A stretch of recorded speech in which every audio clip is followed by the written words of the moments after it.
Nintendo is the most unshakable congregation of weirdos. When Xbox and PlayStation were putting World Star buttons on their consoles, Nintendo experimented on children. The entire industry was going all in on online multiplayer. Nintendo said, grow a six-pack, you plummeting piece of lard. And while everybody's losing their mind about Switch 2 leaks here, there, everywhere, Nintendo steps up with the largest shit-eating grin you've ever seen and says,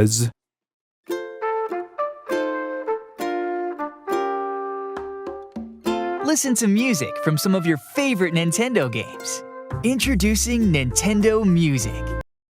Get fucked, you green bozos. Now, I like the idea of this app. I especially like the complete and utter lack of build-up that went on in their heads before they hit the schedule Z button. People have wanted this for a long time. Hell, I have wanted this for a long time. So it was great to hear that they finally did it, and when they finally did it, I realized they botched it. I gotta say, my excitement is a little deflated. We're gonna dig into what this app does wrong, or what they could do to improve it, but also what it does right, as I do like it. I do appreciate it. It's just, there's a lot to talk about here.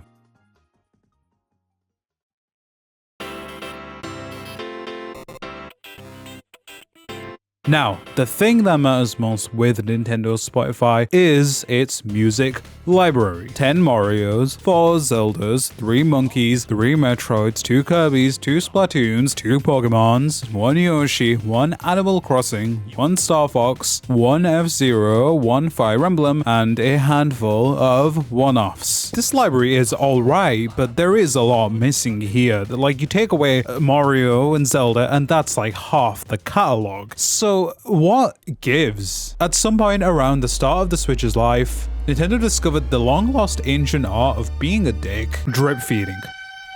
Sporadic content updates, holding onto completed games to fill a gap, and delayed Switch Online releases. I got my Switch in 2020 and couldn't believe that Donkey Kong Country was a recent new addition to the SNES library. And you know what monkeys say. Monkey CTRLC, Monkey CTRL. They're doing that exact same shit here, updating Nintendo title once per week to add a single game. 1 week it'll be Wii Sports, then like 5 token millennial drops later we get Skyward Sword. When these weekly drops happen, you are going to have a bunch of people that wanted something else and waited for nothing. Even if you added a fan favorite, there's always going to be someone that doesn't want that. Someone is always alienated with these one-off releases. Someone is waiting every single day for that drop just to be disappointed. I get the idea. You want to start a conversation each week. Oh, look, dear stepfather, look, they added the Punch-Out soundtrack. Let us have a conversation about Punch-Out, my paternal figure. Because they're being given the spotlight, people do start discussing the games you add, and certainly niche games do be kept a little bit more relevant with this, especially considering the alternatives. It makes for a fresh breath of carbon dioxide, but this is painful. Dare I even say it? Ridiculous. I dared to say it. My big, radical, liberal idea is stop. Cut it out. Keep those weekly updates going, but instead of 1 album, do 3, minimum do 2, spread them throughout the week if you want. Imagine if instead we got drops every 4 or 5 days. Nintendo gets their sick, twisted fetish, we get more music that we deserve. It just boggles my mind that they thought this was fine. I mean, they probably didn't. They probably got off on the idea, but I'd be a lot happier in life if I could wake up every Wednesday and think, oh boy, which games did Koizumi add now? Plural, not singular. Plural.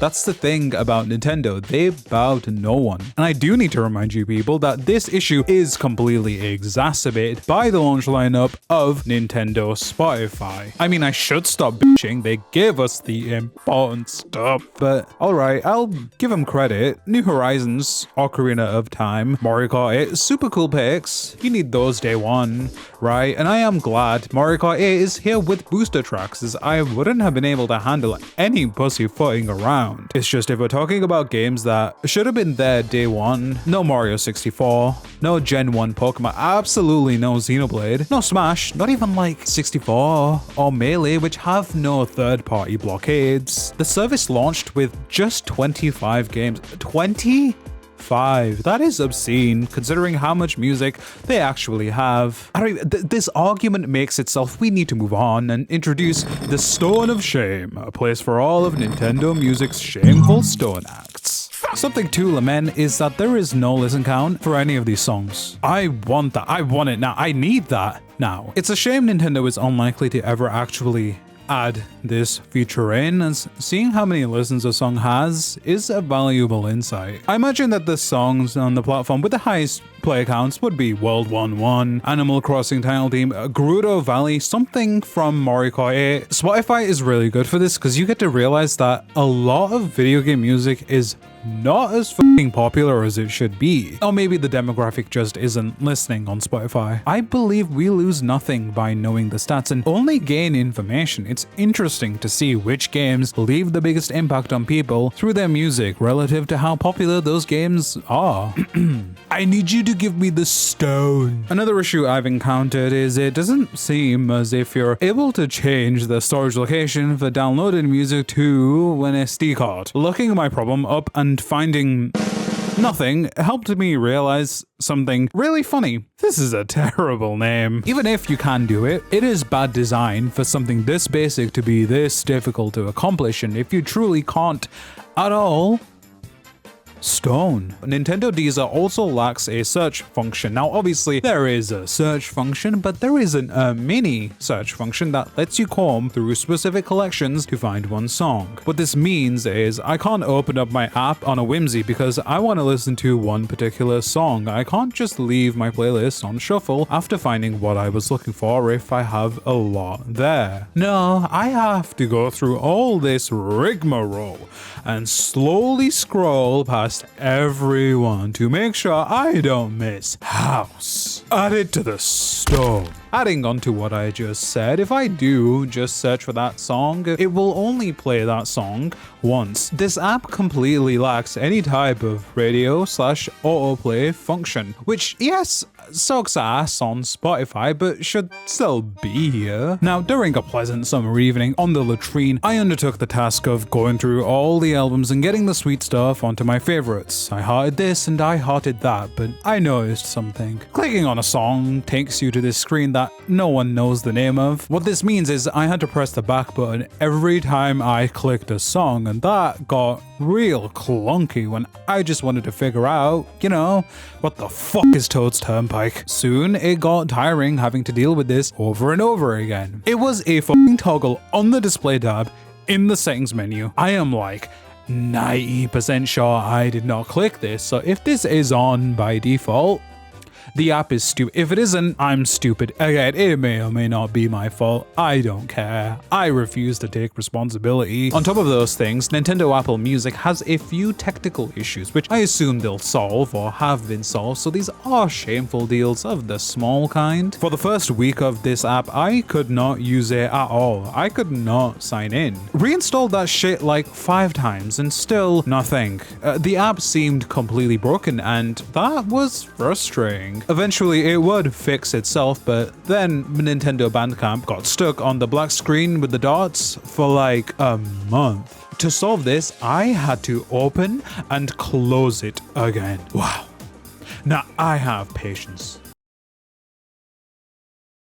I am a tolerant person, but this wouldn't be a big deal if it only happened like twice, but 3 times. I would like to speak to your manager, Nintendo, otherwise I will cancel my Pokemon Unite Battle Pass.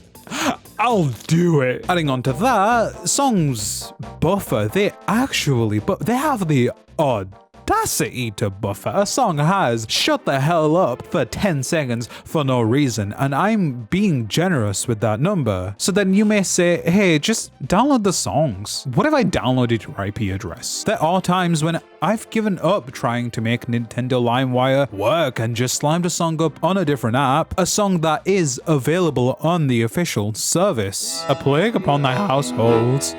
Douglas Bowser, my third technical issue is that occasionally this app decides it doesn't want to be an app anymore. Crashing happens consistently enough that it is a noticeable problem. And my phone is not like a bumbleclot as the youth say. It's a decent phone, but I'll be minding my own business and boom, I'm looking at every single application I've ever downloaded ever. I just think that if you're going to go out of your way to create your very own music app with a giant wall around it, it should work as much as possible. Doubly so if you've been working on this in secrecy. There was no announcement prior to release. Miyamoto had as much time to polish the app as he wanted. Next up, there is no desktop app, but don't worry, we also don't have a native console app. I'd hope these are on the way, but nothing is guaranteed. Hell, I fully expect Nintendo's fear of electricity will simply prevent a native PC app from happening. It's just if I can't have that, I at least want the option on my browser, as I'm sure many people do. Lyrics would be cool. How else am I expected to follow along to other options? Bracket, settings, etc. Bracket. To criticize the visual side, I am a big fan of how shitting red Nintendo's branding tends to be, and the app really disappoints in this regard. This thing needs to be redder because as it stands, the general color palette is kind of bland. Finally, add a fucking pair of eyes to this star right now, Nintendo. It's actually disgusting that this wasn't the first thing you did. That's all I got for now. After all that negativity, obviously this app is worse than Hitler and that guy and Satan and Elon Musk. However, there are a lot of genuinely good things about Nintendo SoundCloud. Things that we will discuss at a different time because I don't know how to close out this video.